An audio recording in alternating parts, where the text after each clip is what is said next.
how to remove a filter from TikTok videos. Hi everyone, welcome back to the channel. In today's video I'll guide you on how you can remove a filter from a TikTok video, so make sure to watch the video till the end.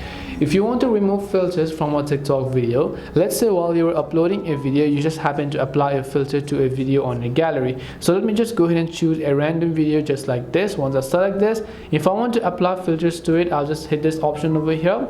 Now right over here, what I will do is, first of all, I'll just come back. If I just go ahead and select a random video over here on this list, right, and then if I just happen to apply a filter for this video, so if I just go ahead and select this like this, I'll just go ahead and select all these options, and if I happen to apply a filter for this just like this, I choose some effects, and if I want to remove the filter that I've applied, such as this, so you can see it's turned a little bit darker and in some cases like this, it is very simple. If you look right inside the filters tab, again you'll find still grayed out icon over here, which is like the ban icon that you have, which is a no parking sign option. If you tap on it, the filter is going to get automatically removed. So no matter whichever filter you apply over here, such as this, you'll be able to remove it as long as you can tap this icon over here.